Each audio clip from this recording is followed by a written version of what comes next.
It's an honor to be with President Lee of South Korea. We've known each other and gotten along very well. We have some additional trade because I hear they want to renegotiate the deal, but that's okay. I don't mind that. That doesn't mean they're going to get anything, but I don't mind. But we're going to have some very serious discussions about different things, including trade, where we do a lot of trade with South Korea, as you know. We are thinking about contracting some ships. They build them very well in South Korea. They're also thinking about coming to our country with some shipyards to start us on the process of building ships again. You know, at World War II, we'd build a ship a day. And today we don't build ships anymore, which is ridiculous. We're going to start that again. But we were like you. We were building ships all the time for everybody. And presidents and people allowed that to slip by. And now we buy ships, but we're going to be buying ships from South Korea, but we're also going to have them make ships here with our people, using our people. And we're going to go back into the shipbuilding business again, because really, essentially, we don't build ships anymore, which is ridiculous how that ever happened. But we were the best at it, and you can take a look at World War II in particular, where we were doing virtually a ship a day. And it's hard to believe these were tankers and different kinds of ships, but we were very active. And you see a lot of those shipyards sitting there idle, but they're not so idle anymore. And you're going to come in also, and you're going to be doing a lot of ships in this country, so I look forward to that. But we have a lot of other trade things. They're a big purchaser of our military equipment. We make the best military equipment in the world. And you saw that recently with take a look at what we did with the B-2 bomber, which you have one right there. They gave that to me. I guess the company gave that to me. The B-2 bomber was so successful in what took place in the little excursion that we made, 36 hours, and it wiped out nobody's ever seen anything like it. 36 hours back and forth. Not a thing went wrong. Not a screw was missing. Not a bolt was missing. Not a plane had not even a little bit of a problem. And we actually had 52 tankers. We had many planes, but you know, you looked at the B-2, the way they handled that. Every single bomb hit its target. So they understand that. We make the best military equipment in the world, and South Korea is a big buyer of military equipment. And we're going to talk about that also. And we have many things to talk about, and I look forward to it. And it's a great honor to be with you, and congratulations on your election. That was a big one, and we're with you 100%. Thank you. 네, 이재명 대통령님, 오늘 백악관에 오신 것을 진심으로 환영합니다. 우리 그 양국 정상들 사실 서로 잘 알고 있습니다. 지금까지도 잘 지내고 있습니다. 제가 알기로는 한국 측에서 어떤 추가적인 그런 그 관세 협상에 대해서 좀 관심이 있다고 하는데 괜찮습니다. 뭐 원한다고 다 줄 것은 아니지만 그렇다고 그 요청하는 것은 받아주겠습니다. 오늘 우리는 여러 가지 주제를 다룰 예정입니다. 일단은 먼저 무역에 대해서 얘기를 할 것입니다. 한국은 상당한 많은 그런 무역량을 미국과 함께 하고 있습니다. 그 외에 또 선박 계약, 특히 한국은 조선업이 상당히 성공적으로 유지가 되고 있습니다. 그래서 조선소라든지 선박 건조에 대해서 우리는 많은 얘기를 나눌 것입니다. 사실 미국은 제2차 세계대전 때 선박을 하루에 한 개씩 건조하는 그런 굉장히 성공적인 선박업을 운영하고 있었습니다. 그런데 이제 미국은 선박이 굉장히 아주 폐쇄한 그런 상황입니다. 하지만 이제 우리가 한국에서 선박을 구매해야 되겠죠. 그렇지만 앞으로 한국과의 협력을 통해서 미국에서 선박이 다시 건조되기를 바라고 있습니다. 그럼으로써 또 미국의 조선업을 한국과 협력해서 부흥하는 그러한 기회를 갖게 되기 바랍니다. 아까도 말씀드렸습니다만 제2차 세계대전 때 미국은 하루에 한 개 선박을 건조하였습니다. 그렇지만 지금 미국의 조선선은 상당히 황폐해져 있는 상황입니다. 그렇지만 한국이 와서 우리가 함께 재건하기 바랍니다. 또 하나 우리가 의논해야 될 일은 군사장비 구매에 대한 것입니다. 미국은 세계 최고의 군사장비를 만듭니다. B-2 버머 같은 것은 보셨겠지만 굉장히 성공적이었습니다. 이번에 최근에 그런 작전에서 이 B-2 버머가 왕복 36시간을 비행을 했는데 전혀 아무런 문제 없이 임무를 마치고 성공적으로 다시 돌아온 것입니다. 거기에는 또 52개의 탱커도 들어갔습니다. 하지만 어쨌든 그 버머라든지 추격기 최고의 군사 장비를 가지고 있습니다. 한국이 이러한 미국의 아주 뛰어난 군사 장비를 많이 구매할 것을 기대하고 있습니다. 오늘 다시 한번 이재명 대통령을 백악관에 모시게 된 것을 매우 영광으로 생각합니다. 그리고 그 전에 아주 선거에 이긴 것을 다시 한번 축하드립니다. 감사합니다. 네, 대통령님 감사드립니다. 이렇게 시간을 내주셔서 우리 대한민국 국민을 대표해서 감사 말씀을 드리면서 우리 대통령께서 이 오벌오피스를 새로 꾸미고 있다는데 정말로 밝고 황금색으로 빛나는 게 정말 보기 좋습니다. 품격이 아주 있어 보이고 미국의 새로운 번영을 상징하는 것 같습니다. Mr. President, let me begin by thanking you on behalf of the Korean people. I would like to thank you for giving your time for today's meeting. And I heard that you recently redecorated the Oval Office, and I would like to say that it looks very bright and beautiful, and it has the dignity of America, and it symbolizes the new future and prosperity of America. 미국을 다시 위대하게 만드는 것이 우리 대통령님의 꿈인데 미국이 다시 위대하게 변하고 있는 것 같고 그게 다우존스 지수에서도 그게 나타나는 것 같습니다. 제가 보니까 사상 최고치를 경신하고 있던데 오늘은 잠깐 조정되고 있지만 아주 훌륭하게 미국이 다시 위대해지고 있는 것 같습니다. I believe that making America great again is your goal, and I believe that that is what is currently taking place in America. And I think the most symbolic thing of that is the Dow Jones Index, which reached a record high recently, although it went down a bit, but it reached a record high. And so I think that America is becoming great again. 말씀하신 조선 분야뿐만이 아니라 제조 분야에서 르네상스가 이루어지고 있고 그 과정에서 대한민국도 함께 하게 되길 기대합니다. So I believe that there is a renaissance taking place not only in the shipbuilding sector but also in the manufacturing industry, and I hope that Korea can be a part of that renaissance.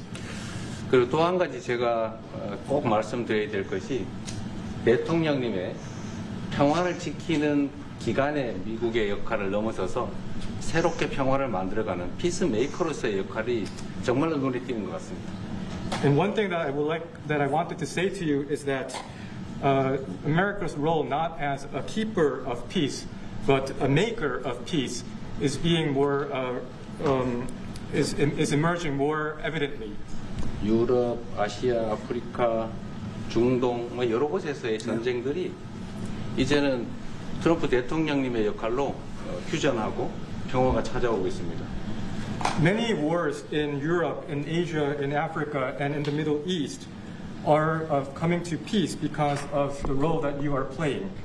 세계 지도자 중에 전 세계의 이런 평화 문제에 대통령님처럼 이렇게 관심 가지고 실제로 성과를 낸 경우는 처음으로 보이십니다.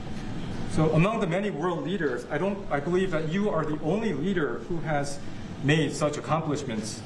그리고 가급적이면 전 세계에서 유일하게 분단 국가로 남아있는 한반도의 그 평화를 좀 만들어 주셔서 김정은과도 만나시고 북한에 트럼프 월드도 하나 지어서 거기서 저도 골프도 칠 수 있게 해주시고 그래서 전 세계가 인정하는 정말 세계사적인 평화의 메이커로서의 역할을 꼭 해주시기를 기대합니다.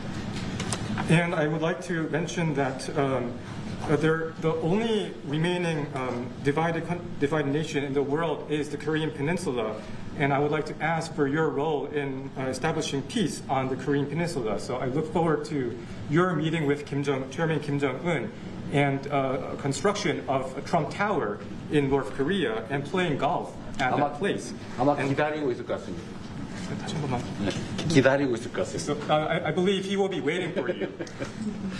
그리고 마지막으로 든든한 한미 동맹을 기반으로 대한민국이 성장 발전해 왔고 앞으로도 이 한미 동맹을 군사 분야뿐만이 아니라 경제 분야 또 다른 과학 기술 분야까지 다 확장해서 미래형으로 발전시켰으면 좋겠습니다.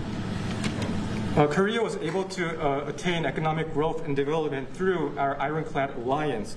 And going forward, I hope to develop our alliance into a future-oriented alliance that encompasses areas not only limited to security, but also the economy and science and technology.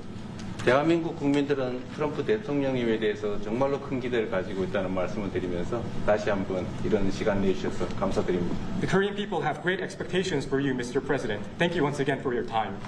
Well, thank you very much. It's an honor to be with you. I will say that Kim Jong Un and I had a very good relationship, as you remember, and still do.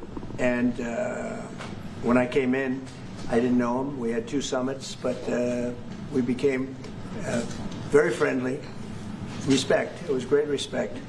And it was not going to be that way had Hillary Clinton won the election. It would have been a disaster. But we think we can do something in that regard with respect to North and South, and I think you are much more prone to doing that than other leaders that I've been working with from South Korea. And we'll work on that. I think it's very good to work on that. If you remember, you were doing the Olympics, and there was a great time of hostility with North Korea, and you weren't selling tickets because nobody wanted to be blown up in the stadium during the opening ceremonies, right? And you were not selling tickets. And I was also at my formative stage with North Korea and Kim Jong Un, and we were a little bit going at it about Rocket Man, Little Rocket Man, everything back and forth, and it was really nasty. And then I got a call one day, and they wanted to get together, they wanted to talk, and we started talking. And then he said really brilliantly, he said, you know, the Olympics is going to be opening very soon, and we'd like to be a part of it. They actually put teams in it. You got along great. And by the way, immediately upon that phone call, you started selling tickets, and it turned out to be a tremendous success. So it went from being empty stadiums because people were afraid to go, because it was a target potentially, to a great success. And I was very proud of that. You had one of the most successful Olympics, and now we have the Olympics coming to the U.S., so we're very happy about that. But that was a great honor to get involved and make the Olympics so successful. 네, 대단히 감사합니다. 다시 한번 모시게 돼서 영광이라고 말씀드리겠습니다. 제가 김정은 위원장과 굉장히 좋은 관계를 가지고 있습니다. 그리고 현재도 매우 좋은 관계가 있습니다. 내가 처음에 취임하고 난 다음에 2번의 정상회담을 김정은 위원장과 함께 했고 상당히 친해졌고 또 더 중요한 것은 둘 다 존경심을 서로에게 가지고 있다는 것입니다. 만일 힐러리 클린턴이 대통령으로 당선했다면 절대 그러한 상황까지 이루지 않았을 것입니다.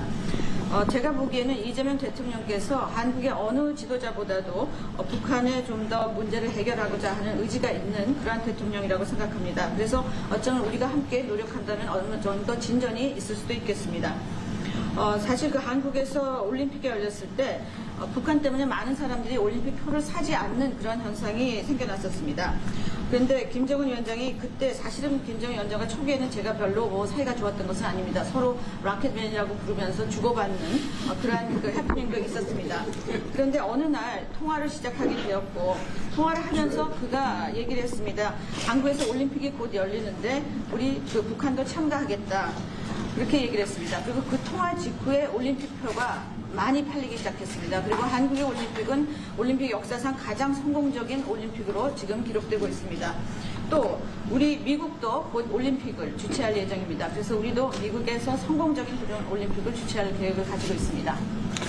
김정은 위원장 말씀을 하셔서 그런데 사실 대통령님 덕분에 이 북한하고 이 한반도 관계가 매우 안정적이었습니다. 그런데 사실 그 이후 대통령께서 미국 정치에서 약간 물러서 있는 그 사이에 사실은 북한의 미사일도 많이 개발됐고 핵폭탄도 많이 늘어났고 진척된 것 없이 한반도 상황은 정말로 많이 나빠졌죠. Mr. President, you mentioned about Chairman Kim, and thanks to your efforts when you were in office during your first term, the situation on the Korean Peninsula was stable. But during the hiatus where you were out of office, North Korea developed further its nuclear and missile capabilities, and that led to a deterioration on the situation of the Korean Peninsula. And they wouldn't have done that. They would not have done that if I were president. That 내가 was not going to 만약에 happen. 대통령이 당선되었다면 그런 일이 일어나지 않았을 것입니다. 전적으로 공감합니다. I completely agree with you. 그래서 지금 얼마 전에 김여정이 미국과 저를 비난하는 발언을 할 때도 대통령과 김정은 위원장의 특별한 관계에 대해서는 의심하지 않는다 이런 표현을 했습니다. 기다리고 있다는 뜻으로 보여졌습니다. So when Kim Yo-jong, the deputy director of the Workers' Party of Korea, issued a statement denouncing South Korea, she mentioned about the good relation, the not bad relationship between you and Chairman Kim Jong Un, and I believe that this is a sign that North Korea is waiting. 한반도의 평화의 새 길을 꼭 열어주시기 바랍니다. So I hope that you will usher in a new era of peace on the Korean Peninsula. I will do that, and we'll have talks. He'd like to meet with me. He didn't want to meet with Biden because he had no respect for Biden, but we look forward to meeting with him, and we'll make relations better. You'll help that. You had a lot of leaders. I've gone through a lot of leaders in South Korea. You know, it's been quick. You'll be there for a long time. But we, in the various leaders that I've dealt with, they were not approaching it properly, in my opinion, having to do with North Korea. But I think your approach is a much better one. 네, 그렇게 하도록 하겠습니다. 김 위원장이 바이든 전 대통령을 만나고 싶죠 하지는 않았지만 말은 만나고 싶어 할 것 같습니다. 그래서 그런 그 시도를 하겠고요. 내가 한국의 지도자들을 여러 번을 만나봤는데 제 개인적인 생각으로는 대북 정책이 그렇게 적절하지 않지 않았나 하는 생각이 듭니다. 그래서 이 대통령께서 그 적절한 대북 정책을 통해서 좀 더 그 진전이 있었으면 하는 생각입니다. 저의 관여로 남북 관계가 잘 개선되기 쉽지 않은 상태인데 실제로 이 문제를 풀 수 있는 유일한 인물이 트럼프 대통령이십니다. So resolving this issue through my engagement is not an easy thing. And the only person that can make progress on this issue is you, Mr. President. 대통령께서 피스메이커를 하시면 저는 페이스메이커로 열심히 지원하겠습니다. So if you become the peacemaker, then I will assist you by being a pacemaker. That's good. We can do big progress, I think, with North Korea. Absolutely. 네, 북한에 대해서 큰 진전을 함께 이루어 나갈 수 있다고 믿습니다. 감사합니다. Okay, thank you very much. Thank you very much. Good job. Okay, questions, please. Mr. President, when you met with Russian President Vladimir Putin, how soon did he say that he wanted to sit down with Ukrainian President Zelensky? Russia, as of now, says there's no meeting on the books and no agenda is set. Well, that's going to be up to them. It takes two to tango, I always say it. And they should meet, I think, before I have a meeting and probably close the deal. But I think it's appropriate they meet. They do not exactly get along well, as you can understand. And I'm sure it's a meeting that perhaps he didn't like. But he wasn't happy about coming to the United States either. That was a big concession, and I appreciate the fact that he did. You know, I've always had a very good relationship, despite a fake Russia haunt that we had. But we've always had a great relationship, very good relationship, strong relationship with Russia. That's a good thing, not a bad thing, by the way. That's a very good thing. And it's good to get along with Kim Jong Un, and it's good to get along with everybody, including President Lee. It's good to get along, and I get along with the foreign leaders. You see that with the biggest group of foreign leaders that we've ever had. Don't forget the European Union was here also representing a large group of countries just recently. So I believe that we're going to get that war straightened out. We're going to get it done.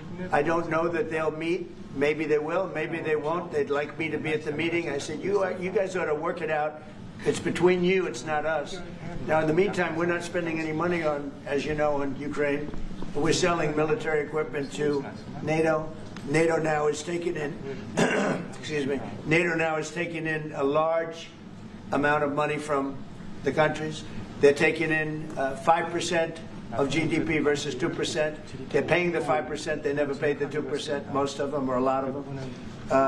NATO has a lot of money.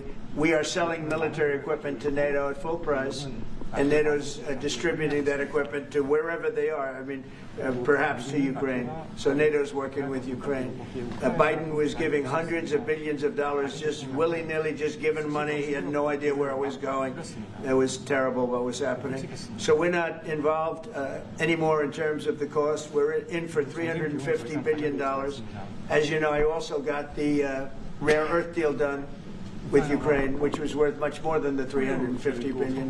But I'm not interested in the money so much, even though we've done a great job in that regard. I'm not interested in that. I'm interested in stopping a war where last week 7,109 soldiers died, both Russian and Ukraine.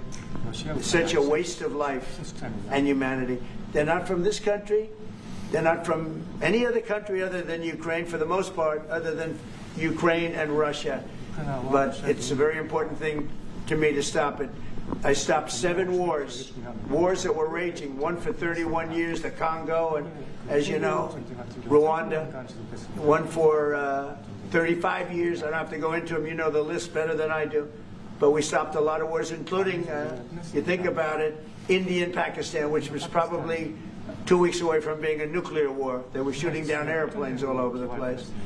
So I'm very proud of that. I thought this would be, in many ways, the easiest way. I have a very good relationship with Putin. I thought it would be the easiest one to stop, and it's really not. It's very complex.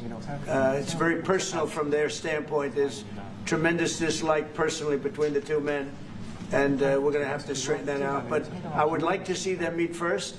They'd like me to be there. I may be there. I may not. I'll see. But I wanted them to work out their differences first, because it is ultimately between them.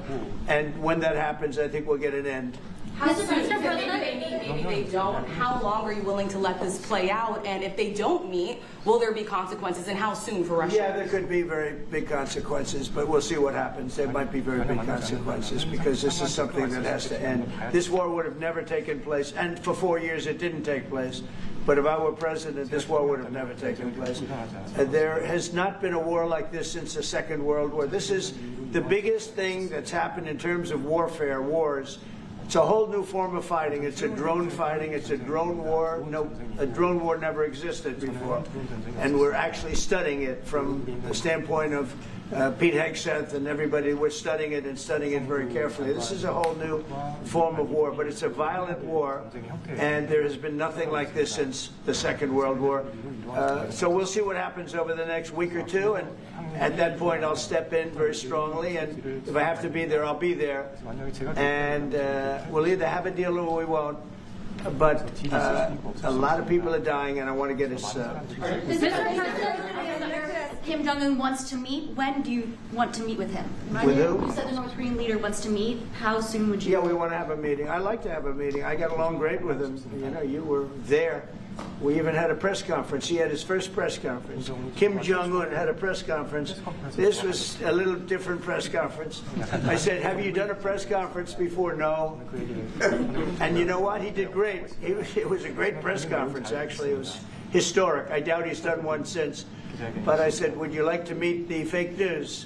Because whatever you want to do. And they came in, like you've never seen anything like it. And then he said, enough. And that was the end of it. That was the end. It ended very rapidly. But I think he had a good time. I look forward to meeting with Kim Jong Un in the appropriate future. Will you reduce the number of forces in South Korea so that the United States can have more flexibility in the region?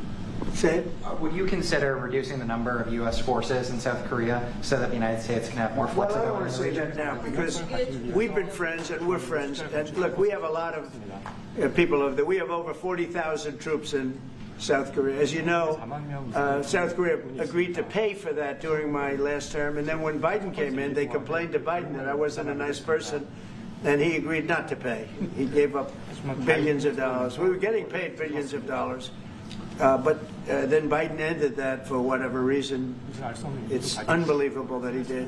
But we have a very good relationship militarily. They would say, but we gave you land. I said, no, you didn't. You lease us land. There's a big difference between giving and leasing. And maybe one of the things I'd like to do is ask them to give us ownership of the land where we have the big fort. You know, we spent a lot of money building a fort, and there was a contribution made by South Korea, but I would like to see if we could get rid of the lease and get ownership of the land where we have a massive military base. Okay? Mr. President, thank you, Mr. President. How are you planning to make? I also want to ask this question to Mr. President. Who are you with? I'm Song Mi-jin. I am from South Korea's Arirang TV. Good. Thank you so much. So, as mentioned earlier, United States is South Korea's most important and closest ally. So, in this point of view, I would like to ask you and also President Lee, what do you think are the key ways to make the South Korea-U.S. alliance greater? Well, I think it's great now. I feel very warmly toward South Korea. I will tell you that I have a lot of people in business that I deal with that are from South Korea. They love Trump because they feel I've saved. I think you would have had a nuclear war if I weren't. I think you would have had a nuclear war, North Korea and South Korea. I think it would have been a disaster.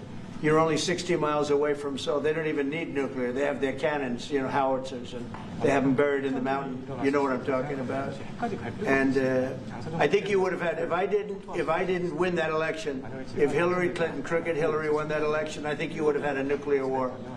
It would have taken place, and it would have been horrendous for everybody, including them. It would have been very bad for them because we would have had to enter the picture, and we are the most powerful nuclear country in the world by far. Russia's second, China's third. China's going to catch eventually, 5 or 6 years. They're working to catch.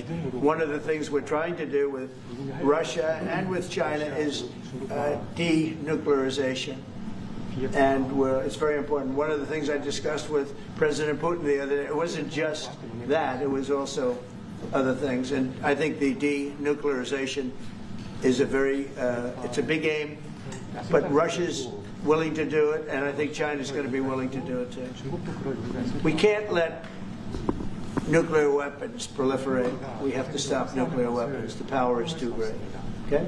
Thank you. Mr. President, I'd like to ask you further question about South Korea and U.S. alliance. I'm Anna from the Korea Times. Good. And I'd like to ask you about the trade deal that's on the table. Yeah. You mentioned about the shipbuilding industry, and President Lee mentioned about the manufacturing industry. And what other areas or sectors that you intend to focus on this trade deal? Because Korea is bringing in many investments and create jobs as well. So I'd like to know the opinions of both, how to get a beneficial outcomes for both countries through this deal. Well, we're going to get along great because we really sort of need each other. We love what they do. We love their product. We love their ships. We love a lot of the things that they make. And they love what we have. We're dealing with them on Alaska having to do with the oil. You need oil and we have it. So we have a big advantage in that way. We have more oil and gas and coal and energy than any other country in the world by far. No, for whatever reason, God was very good to us. He gave us the greatest. We didn't use it. We started to use wind. Wind doesn't work. They started to use solar panels that took over the land all over the Midwest, where the farmers said, what happened to my land? They'd have a 10-mile by 10-mile solar field that they couldn't farm. The most valuable farming land in the world, probably the most vibrant in the world.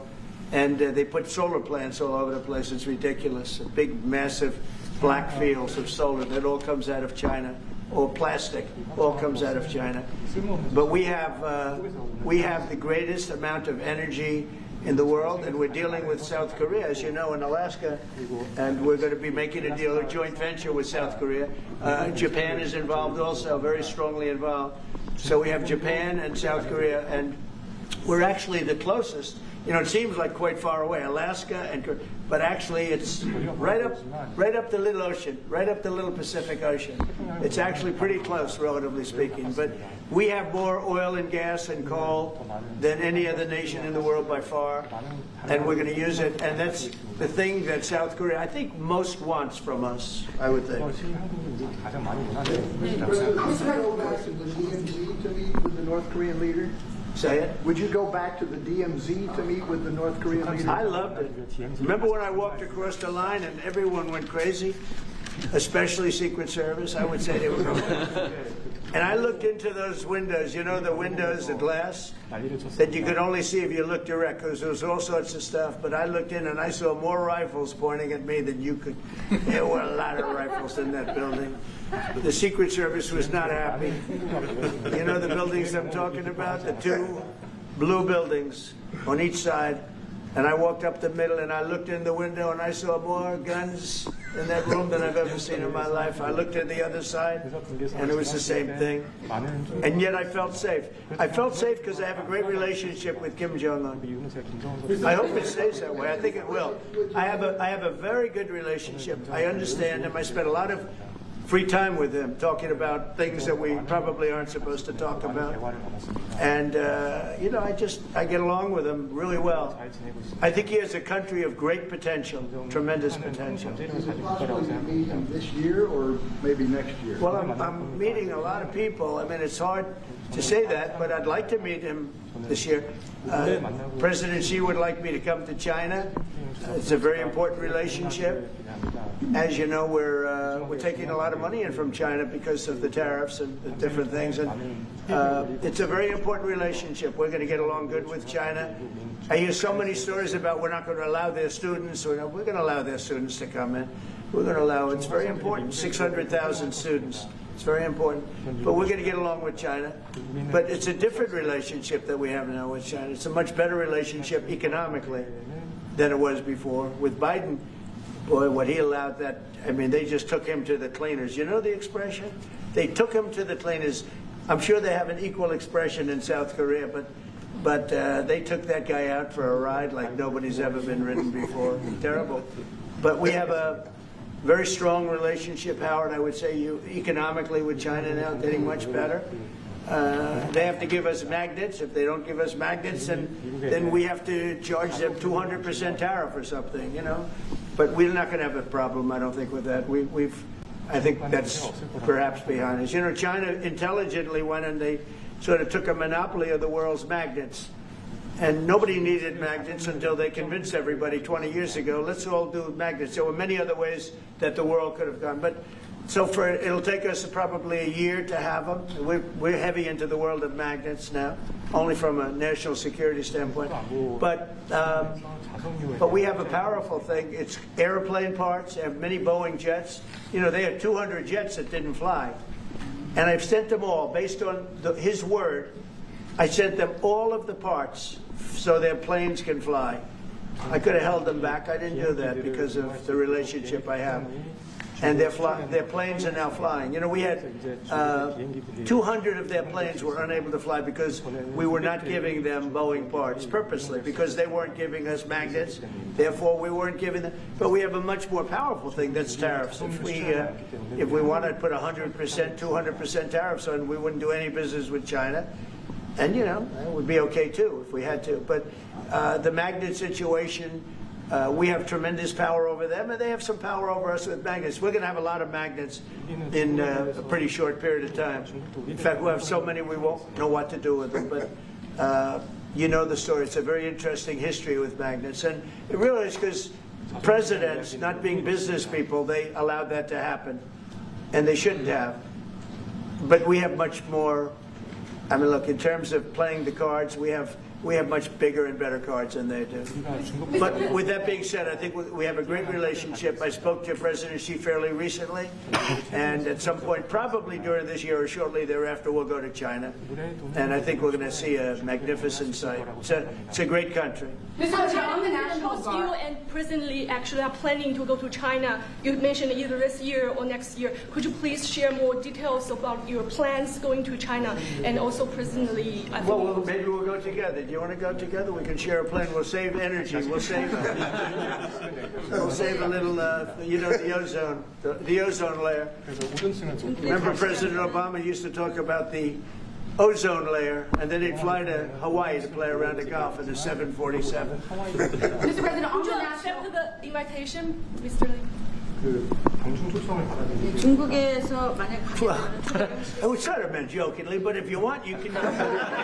대통령하고 같이 가면 좋겠습니다. I would like to go together with President. Do I accept? He doesn't accept. If you want to go, I'm going to get special permission. I'm sure you can go. But we're going to have a great relationship with China. I mean, it's happening. You see it. It's happening. 좋은 관계를 가질 것입니다. 이미 그 They have some cards. We have incredible cards, but I don't want to play those cards.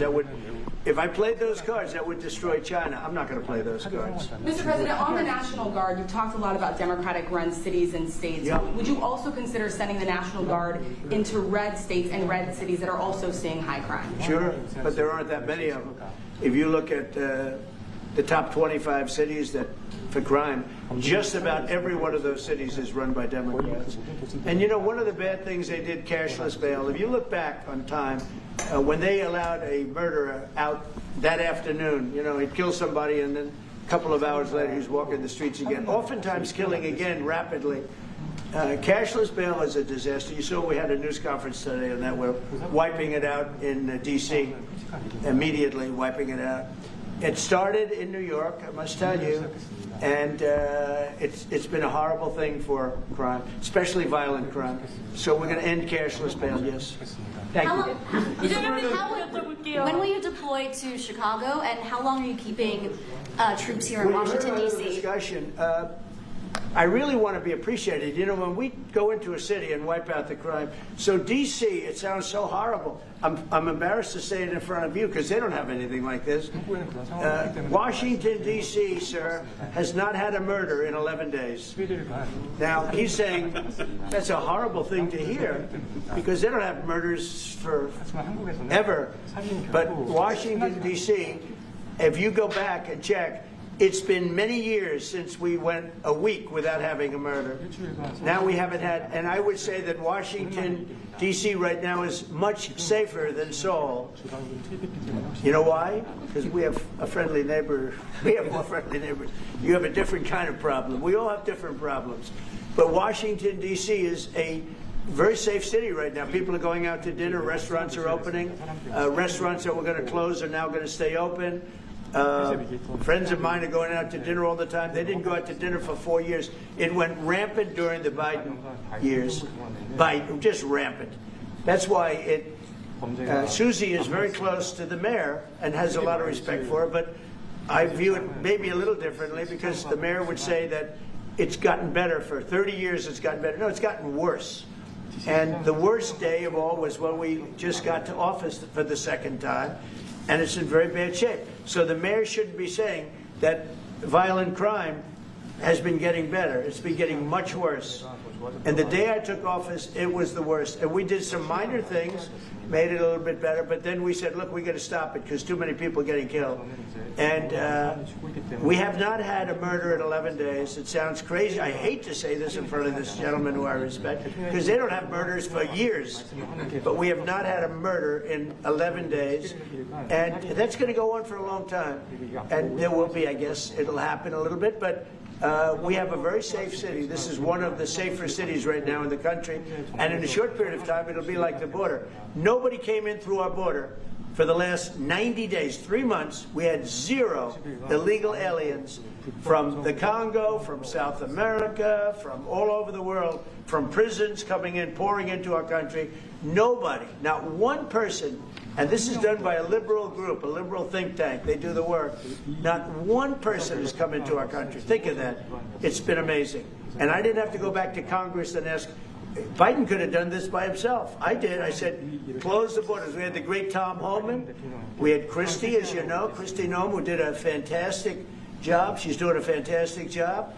Pete Hegseth has been incredible with the, as I call it, the Department of War. You know, we call it the Department of Defense, but between us, I think we're going to change the name. You want to know the truth? I think we're going to have some information on that maybe soon. But I think because, you know, Department of Defense, we won the World War I, World War II. It was called the Department of War. And to me, that's really what it is. Its defense is a part of that. But I have a feeling we're going to be changing. I'm talking to the people. Everybody likes that.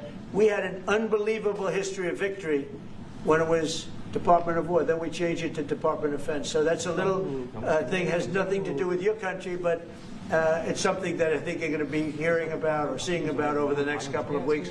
Probably that change is going to be made over the next week or so. Are there different Koreas, North and South, or is there one Korea waiting to be unified? Well, I know it is 2 Koreas. I mean, you know, there was one Korea. It was a very large country and a very powerful country, and it was a country that went to war with China. President Xi explained it. Went to war with China many times over the last 2,000 years. You had many, I think he told me 51 times.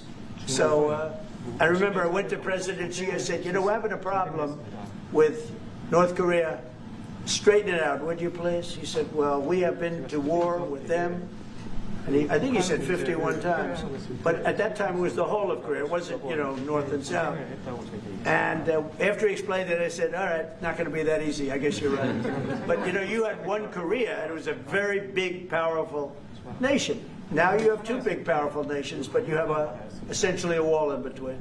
Mr. President, can you elaborate the comments, the post and comments you made on South Korea early this morning, like raids on churches, going into U.S. military base, purge, revolution. How do you think about it? 이재명 대통령께도 질문드리겠는데요. 저희가 이제 빛의 혁명이나 이게 내란 사태 극복하는 과정에서 이런 이제 Right, I heard from Intel. 그 부분 설명해 주시면 좋을 것 같아요. I heard from Intel that there was a raid on churches. We're going to talk about that later. I haven't spoken about it yet, but will we meet? And, you know, that would be too bad if that's the case. But I did hear that from Intel, that there was a raid on churches, closing some churches. So we'll talk about that later. I could ask you now if you want. Mr. President, what conversation? Wait a minute, if you'd like. Because it didn't sound to me like South Korea. 간단하게 말씀을 드리면 지금 대한민국은 아시는 것처럼 친위 쿠데타로 인한 혼란이 이제 극복된 지 얼마 안 된 상태고 그 내란 상황에 대한 국회가 임명하는 국회가 주도하는 특검에 의해서 사실 조사가 진행 중입니다. 물론 저의 통제하에 있지는 않지만 하여튼 대한민국 검찰이 하는 일은 검사하는 일은 팩트 확인, 팩트 체크인데 미군을 직접 수사한 게 아니고 그 부대 안에 있는 한국군의 통제 시스템이 어떻게 작동했나를 확인한 것 같습니다. 나중에 좀 더 자세히 설명을 드리도록 하겠습니다. So it hasn't been long since Korea has overcame the political turmoil following the self-coup by the former president. Currently, there is a fact-finding investigation by a special prosecutor that was appointed by the National Assembly. And this special prosecutor... Is his name Deranged Jack Smith, by any chance? They took him from our country. They put Deranged Jack. He's a deranged, sick individual. But go ahead. Go ahead, please. I'm only kidding. Maybe I'm not. And that special prosecutor is not under my control. And so the special prosecutor is conducting a fact-finding investigation.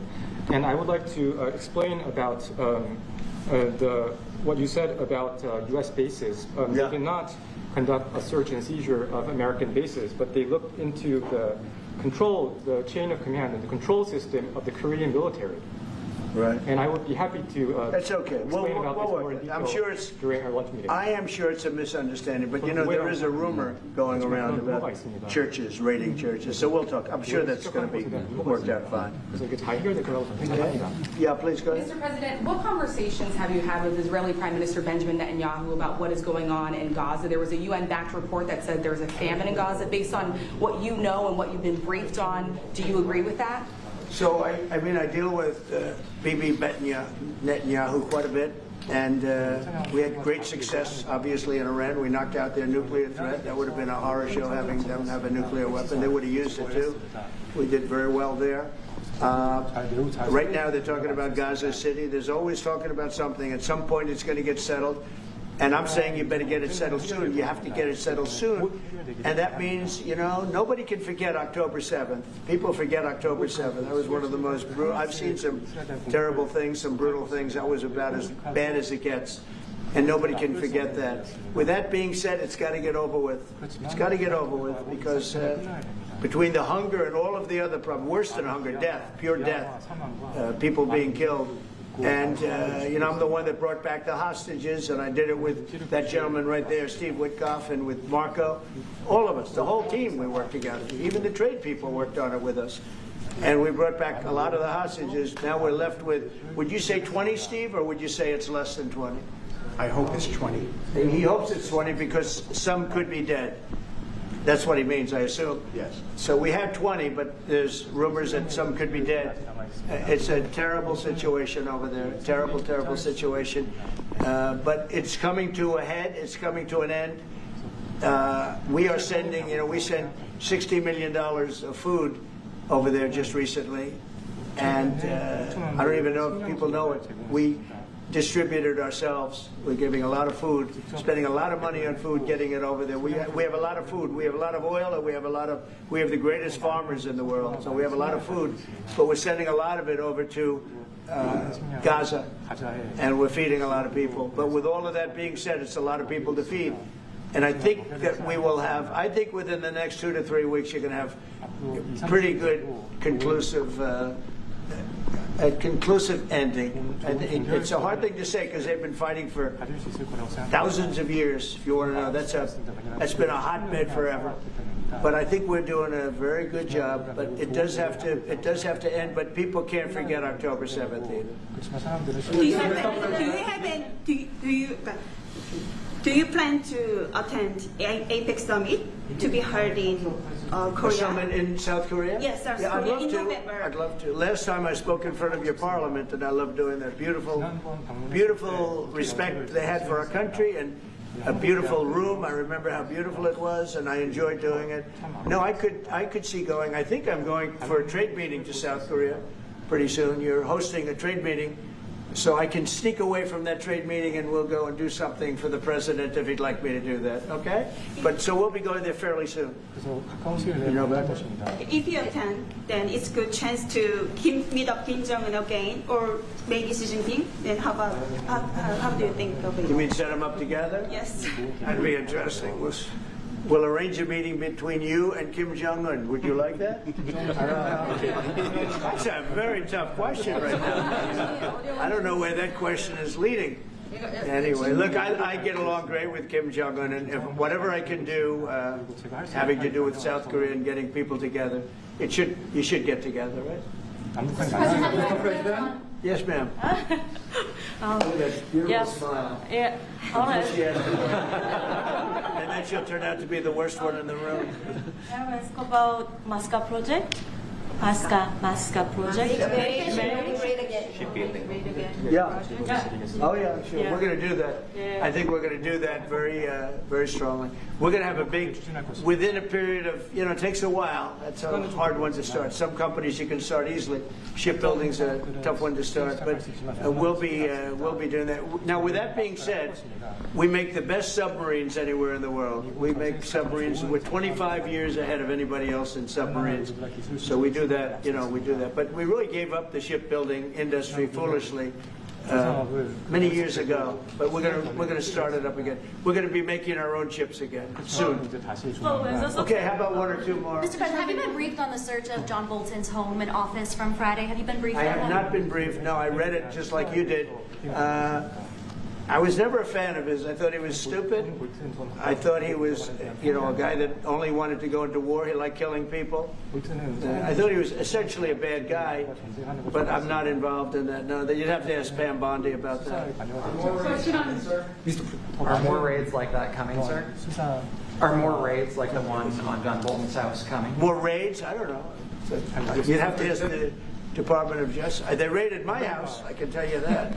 They did a big raid on my house. They took away everything that wasn't pinned down, and they took away some of that too. No, they raided Mar-a-Lago. They started that. These were bad people that we had in our government before. They raided Mar-a-Lago. They went into my wife's area. They went into my son's area, my young son. And what they did was a disgrace. But how did it work out? I see. We're in the overall. I guess it didn't work out too well for them, did it? They are bad people. They're sick. They're sick people. And they came in with their guns into Mar-a-Lago, like 98 people. I wasn't there. Fortunately, I wasn't there. But they are very evil, very sick people, that group. And if they would have won the election, this country wouldn't exist as we know it. This country would have been a failed country. And now it's the hottest country anywhere in the world by far. We are the hottest country in the world by far. Okay. Mr. President? Yes, sir. Go ahead. Yeah.